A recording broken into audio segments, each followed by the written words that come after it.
a golpe de las cosas que pasan. No estará para sancionar ni para perseguir, no. Que afectan no solamente a él, sino... Buenas noches. Hoy en nuestro tiempo dedicado a la entrevista hablamos de un nombre propio, Mariano Benlliure. Junto a Ramón Álvarez transformaron la Semana Santa de Zamora, cambiaron el concepto del paso de Semana Santa, pero mucho más allá de la imaginería, este artista valenciano también triunfó en otros campos del arte. Hoy conocemos su vida y su obra a través de su bisnieta, Lucrecia Enseñat Benlliure. Muy buenas noches, gracias por estar con nosotros en este tiempo en su visita a Zamora. Buenas noches. ¿Bien recibida en esta tierra? Muy bien, gracias. Precisamente está de paso por nuestra ciudad porque ha participado en el ciclo de conferencias en el Museo Provincial de Zamora, donde encontramos un pequeño rinconcito dedicado a Mariano Benlliure, para alguien que es un familiar, un descendiente, que supone cuando llega a un museo y se encuentra con piezas de su Hombre, pues bisabuelo. siempre es una emoción, y sobre todo cuando se trata de piezas como 3 de las que hay aquí, que corresponden a la primera etapa de Mariano Benlliure, cuando era un adolescente y empezaba a hacer sus primeras obras en escultura, y de esa época se han conservado muy pocas obras, porque él modelaba en barro y no pasaba esas obras a otro material más duradero, como puede ser primero un vaciado en escayola y luego una fundición en bronce. Entonces, la conservación de esos barros es muy difícil y es verdaderamente sorprendente que se hayan podido conservar y que los podamos todavía ver y disfrutar de ellos.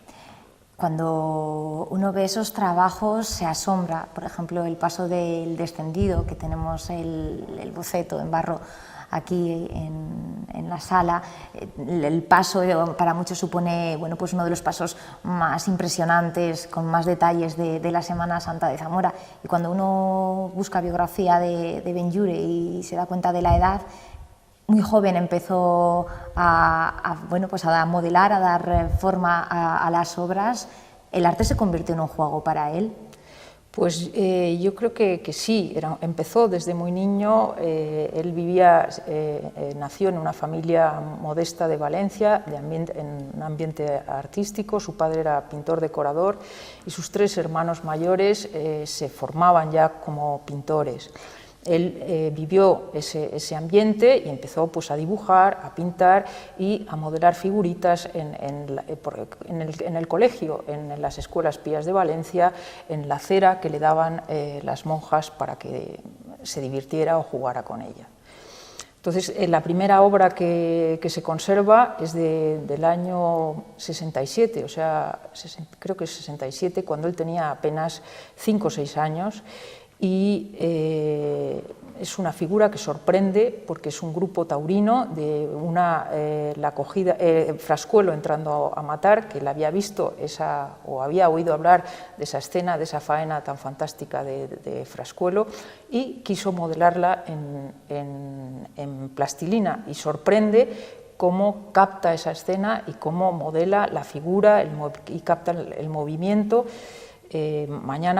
Esta tarde la podremos ver en la imagen en la conferencia.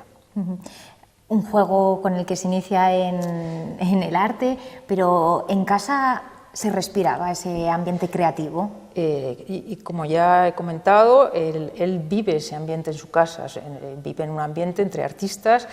Su padre es pintor decorador, por la noche tiene una academia en su propia casa para enseñar a pintar y a dibujar, y sus hermanos trabajan ya como aprendices de pintores. Y para Benlliure, yo creo que la escultura, el arte, fue siempre una especie de juego. Él trabajó y dominó todas las técnicas de la escultura, todos los géneros escultóricos, todos los materiales, y trabajaba al mismo tiempo, era capaz de trabajar en una pieza de orfebrería y al mismo tiempo en un monumento de grandes dimensiones, o en una obra en mármol y en una obra en bronce, en cerámica, como si tuviera una preocupación y un interés por no caer nunca en la rutina y tomárselo todo como un juego y un divertimento, y siempre ir cambiando y haciendo cosas nuevas y pasando de un material a otro. Un reto. Sí, efectivamente. Y por eso los distintos temas que a lo largo de su vida trata en las obras, porque se encuentra obra civil, monumentos a personajes ilustres, imaginería, obra religiosa, encontramos también el tema de la tauromaquia. Sí, él, como ya he dicho, trató todos los géneros escultóricos en el que entran todos los temas, pues desde el retrato, tenemos documentados cerca de 200 bustos, retratos en busto,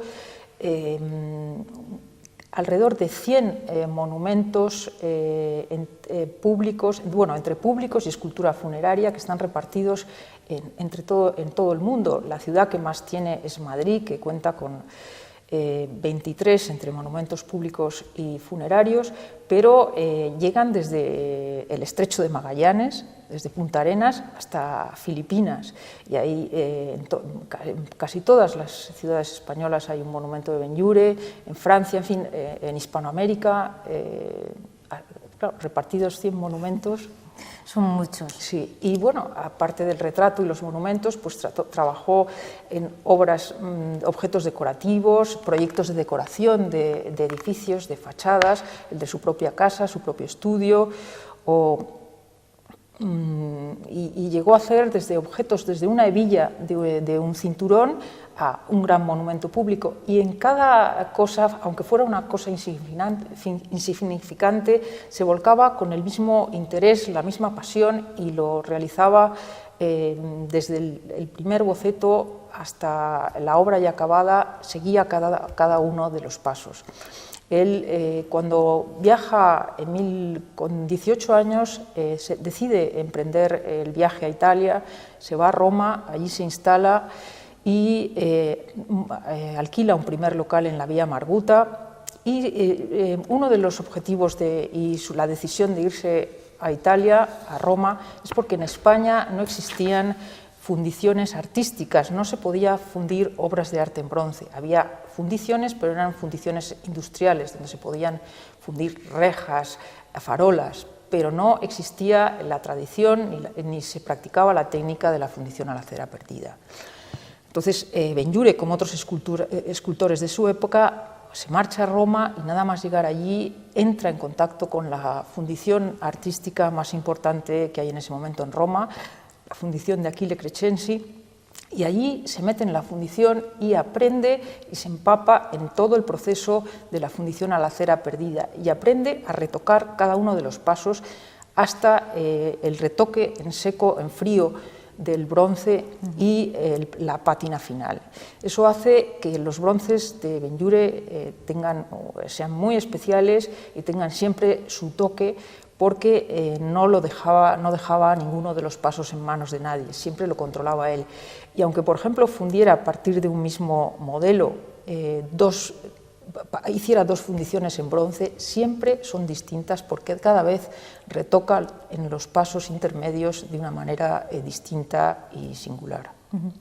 Buscando documentación, he podido leer que antes de irse a Italia estuvo en Madrid, también tuvo una etapa en la que se dedicó más a la pintura, pero que fue cuando llega a Roma y ve la obra de Miguel Ángel cuando verdaderamente se decanta por la escultura. ¿Es verdad o mentira? Hombre, él ya se había decantado por la escultura antes, porque ya hemos dicho que cuando estuvo en Zamora con 14, 15 años, pues empezó y ya se decidió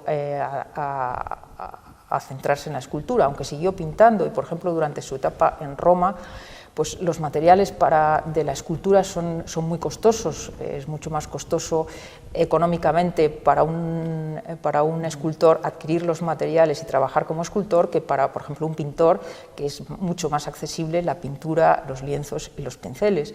Entonces, Mariano Benlliure, para poder trabajar libremente como escultor y poderse costear eso, se dedicó a la acuarela y fue un magnífico acuarelista. Entonces la acuarela se vendía muy bien, acuarelas de género, y él pintaba acuarelas, las vendía y con eso se costeaba su trabajo como escultor.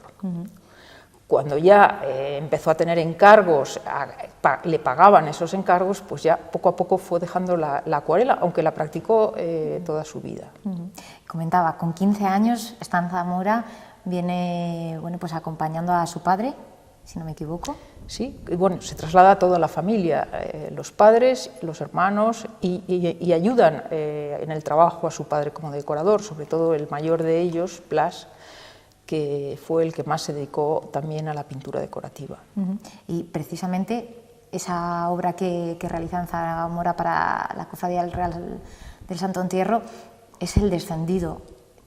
Para mí, por ejemplo, y como para muchos zamoranos, es uno de los pasos más bellos por esos detalles.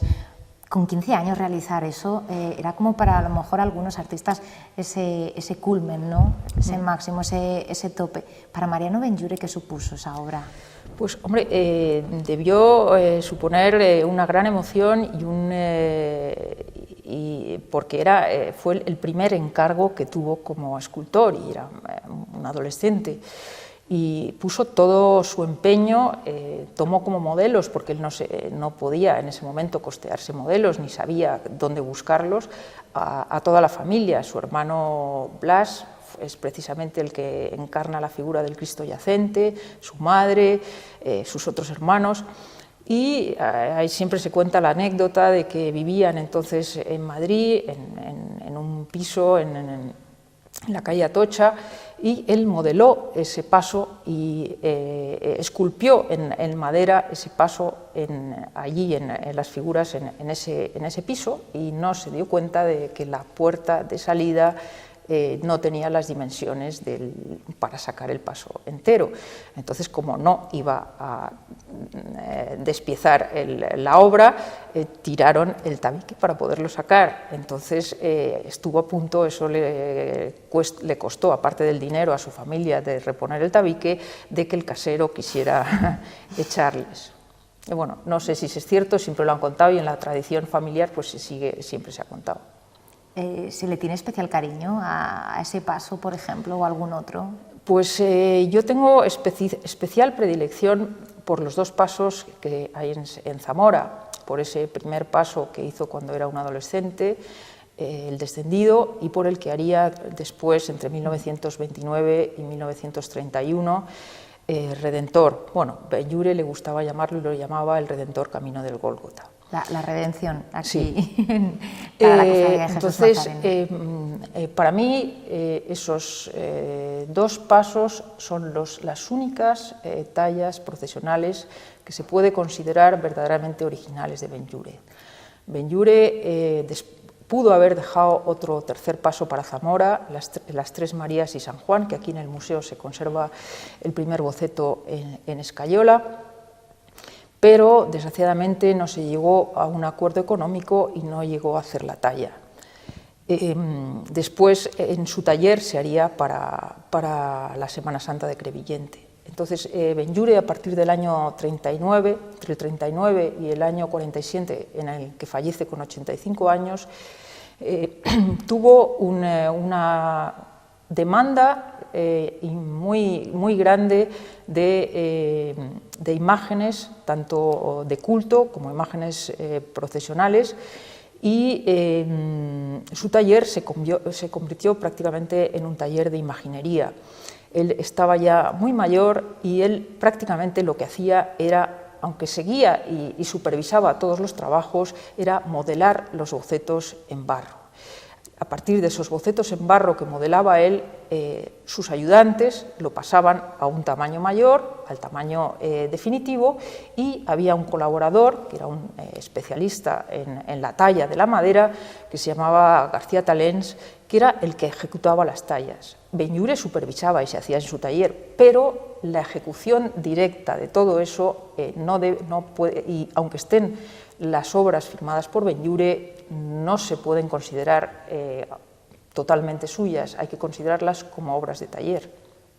Entonces, los únicos que yo considero verdaderamente suyos son los 2 pasos de Zamora, hechos en su etapa de principiante y en su etapa de apogeo en el año 29, entre el 29 y el 31. El Descendido y Redención de la Cofradía Jesús Nazareno Bulo Congregación. Entonces, son esas en las que se completa todo el ciclo creativo de un artista, desde que tiene la idea, la diseña, la proyecta en un boceto y después la talla y la termina, ¿no? Sí.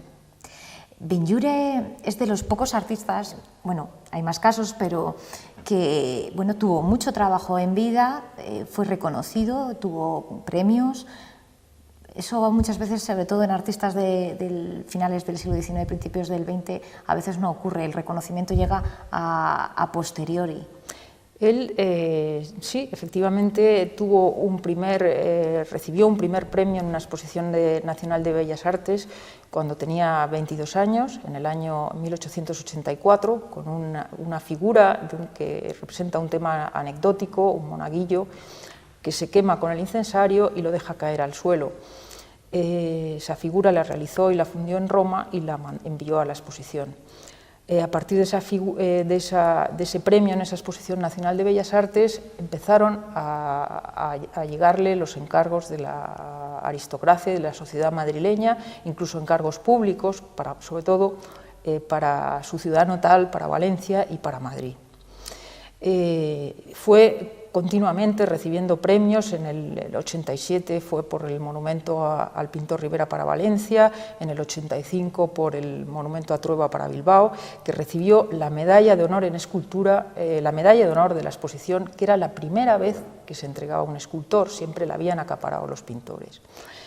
El gran reconocimiento internacional le llegaría cuando aún era muy joven, porque no había cumplido los 40 años, en 1900, en la Exposición Universal de París, donde recibió el gran premio de la exposición en escultura. Eso supuso su salto internacional, un gran reconocimiento y el darse a conocer no solo en España, sino fuera de España. La verdad que ver todos esos reconocimientos, esos premios en ese momento de sus coetáneos, bueno, nos hace pensar que era un artista importante para los que no conozcan su trayectoria, pero hoy día se debería de estudiar o de promocionar más la figura de Mariano Benlliure. Hombre, yo creo que ha habido un periodo en el que puede que haya estado más olvidado, pero últimamente y a raíz sobre todo del 150 aniversario de su nacimiento, que se ha celebrado en 2012, pero que las celebraciones se han extendido hasta ahora, pues se ha organizado una gran exposición en colaboración entre la Comunidad de Madrid y la Valenciana, que se ha podido ver en la Academia de San Fernando en Madrid y luego en Valencia, y ha sido una exposición que ha batido, de las más visitadas en la Academia de San Fernando, y ha sido un redescubrimiento de la figura de Benlliure.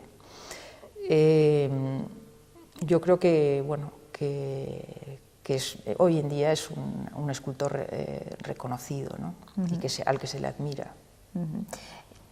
Durante su etapa vivió en diferentes lugares, ese lugar de origen, Valencia, después Madrid, también pasó por París, Roma. ¿Qué ciudad le pudo influenciar más? Hombre, él por París hizo viajes esporádicos, invitado en su etapa de formación por el pintor Francisco Domingo Marqués, al que admiraba, y él tuvo su estudio 20 años en Roma. Desde Roma él era autodidacta y entonces su formación era de estudiar la obra de los que él consideraba sus maestros o los maestros de la escultura, y de visitar museos, de visitar colecciones, y tenía una gran capacidad de observación para asimilar lo que admiraba y a partir de eso transformarlo y crear su obra. Entonces él viajó muchísimo desde Roma por Europa y sobre todo viajó constantemente a Grecia, porque para él la escultura griega era el máximo. E incluso en una carta a su hermano le dice que considera que la madre del Cordero en escultura es Grecia. Entonces hizo, ya digo, constantemente viajes a Grecia para admirar con su luz, en su ambiente, la escultura griega. Hay artistas con origen valenciano, como por ejemplo Sorolla, en el que se nota esa influencia del aire mediterráneo, sobre todo los que estamos en el interior lo notamos. ¿También podemos decir que se nota ese reflejo en la obra de Benlliure? Yo creo que sí, que primero Benlliure y Sorolla llevan dos trayectorias paralelas, aparte de que les unió una amistad fraternal. Colaboraron en proyectos y vivieron el mismo aire, el mismo ambiente, incluso coincidieron en Roma, y ese espíritu mediterráneo, ese gozo por la vida, esa luz, se traduce también en la obra de Benlliure, en ese modelado tan rico, tan vibrante, que crea esse claroscuro tan contrastado y que hace que sus obras adquieran con la luz y con ese juego de claroscuro una vitalidad y parezcan casi vivas. La influencia de los amigos, me imagino, como en el caso de Sorolla, por esa forma a veces de querer trabajar juntos, ¿se ve en la obra, en alguno de sus trabajos? Bueno, no es que no sé si se influenciaron uno en otro, yo creo que no, pero que sus trayectorias corren un poco paralelas. Incluso, por ejemplo, si admiramos un cuadro de Sorolla, nos sorprende esa pincelada larga y suelta. Esa pincelada larga y suelta de Sorolla se encuentra también en la forma de modelar de Benlliure, por ejemplo, en sus retratos, que es más minucioso, igual que Sorolla, en el perfilado y en los detalles para crear la fisonomía y las facciones de un retratado, y luego los trajes, el vestido, los hace como con el modelado de los dedos, de las herramientas, como a grandes pinceladas, muy sueltas y muy largas, un poco deshaciendo el modelado en barro como Sorolla, con esas largas pinceladas va disolviendo la figura en el fondo. E incluso hay muchas de sus obras que los bustos, que no tienen un límite geométrico concreto, sino que el modelado acaba de forma irregular, como si se extendiera y se extendiera al espacio, se apropiara del espacio que tiene alrededor. ¿Y la familia? ¿Cómo le influyó? ¿Qué supuso para él la figura de su esposa, Lucrecia Arana? Mariano Benlliure se casó muy joven con una aristócrata, Leopoldina Tuero O'Donnell, de la familia O'Donnell. Su tío había sido ministro con Alfonso XII y marcharon a Roma, pero fue un matrimonio que por incompatibilidad de caracteres, de aficiones, de costumbres, pues que fracasó enseguida, aunque no duró 7 años, aunque tuvieron 2 hijos.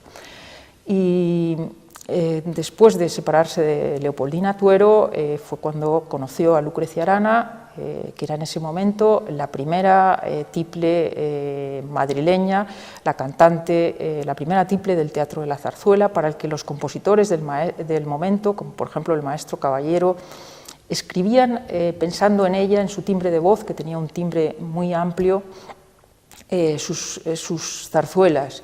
Ella estrenó, por ejemplo, Gigantes y Cabezudos, La Viejecita, y Lucrecia Arana tuvieron un hijo, mi abuelo, y cuando a principios del siglo XX, hacia 1906-07, decidió retirarse de su vida profesional como cantante para dedicarse íntegramente a la familia. Para Mariano Benlliure eso lo valoró de manera muy especial y le hizo un busto que hoy en día puede verse, un homenaje en el Museo de Bellas Artes de Valencia, que es una talla en mármol en el que representó a Lucrecia Arana, su busto. En el pecho modeló en un delicadísimo relieve el perfil de su hijo, y en el broche que lleva prendido en el cuello se autorretrató Mariano Benlliure.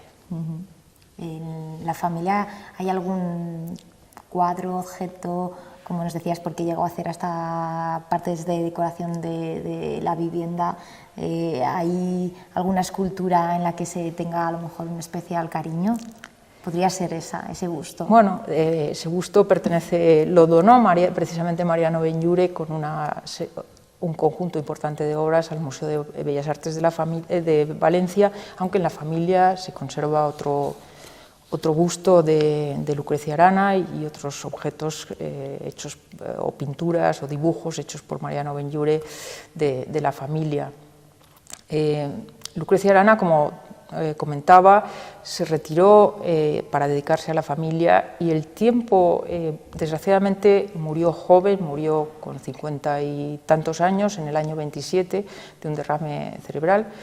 Y los años que convivieron Mariano Benlliure y Lucrecia Arana, desde 1896 hasta 1927, fueron los años más fecundos y más brillantes de la vida artística de Mariano Benlliure, en los que produjo más obras, más intensamente, y además pudo compaginar su vida artística profesional como escultor con hacerse cargo asumir la responsabilidad de importantes cargos públicos. Fue durante 2 años director de la Academia de España en Roma. Fue durante 2 años, entre 1917 y 1919, director general de Bellas Artes, la primera vez que ese cargo lo ocupaba un artista, un escultor, y durante 14 años director del Museo de Arte Moderno, que hoy en día es la parte del siglo XIX integrada en el Museo del Prado.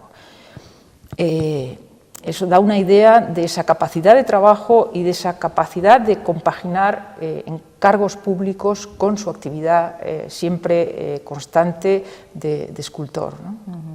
Una labor que podemos decir llegó hasta sus últimos días, aunque fuera diseñando. Pues sí, digamos que murió con las botas puestas, porque él trabajó hasta casi el día que falleció. Que a la edad de 85 años... pues eso ya nos da pie a que tenía una vitalidad enorme. Tenía una gran vitalidad, incluso entre las últimas obras que hizo, por ejemplo, hizo algunos monumentos públicos, por ejemplo, el monumento al pintor Mariano Fortuny en Reus, se terminó y se inauguró en el año 46, un año antes de fallecer. O sea que, hay algunas fotos que sorprenden, porque se le ve modelando la figura a 1,5 veces tamaño natural de Mariano Fortuny, subido sobre unos peldaños de madera y trabajando con sus 84 años, con la misma vitalidad y la misma frescura y el mismo interés que había hecho toda su vida, ¿no? Además de vitalidad, ¿cuáles eran los otros rasgos del carácter de Mariano Benlliure? Bueno, era una persona que tenía un gran sentido del humor, era muy constante en lo que se empeñaba, era una persona de ideas libres, que, como ya os he dicho, que no se formó de forma autodidacta, y él fue un poco marcándose el camino. Era ese gran sentido de humor que tenía, por ejemplo, lo ha dejado patente en infinidad de caricaturas, tanto de la familia como de los personajes políticos, de la familia real, de la época. Incluso de sí mismo se estaba haciendo constantemente caricaturas, que eso es una buena señal, ¿no? Él se tomaba en broma a sí mismo, ¿no? Se reía de sí mismo, ¿no? Tomarse la vida con humor, sí, incluso de uno mismo. Sí. Lucrecia, muchísimas gracias por habernos ayudado a entender y a comprender y sobre todo a descubrir uno de los nombres propios del arte español, el que para muchos es pues, un gran maestro del realismo de finales del XIX y que para nosotros, para los zamoranos, tenemos el orgullo de decir que es uno de los representantes de nuestra Semana Santa. Muchísimas gracias por haber estado con nosotros. Muchas gracias. A golpe de las cosas que pasan. No estará para sancionar ni para perseguir, no.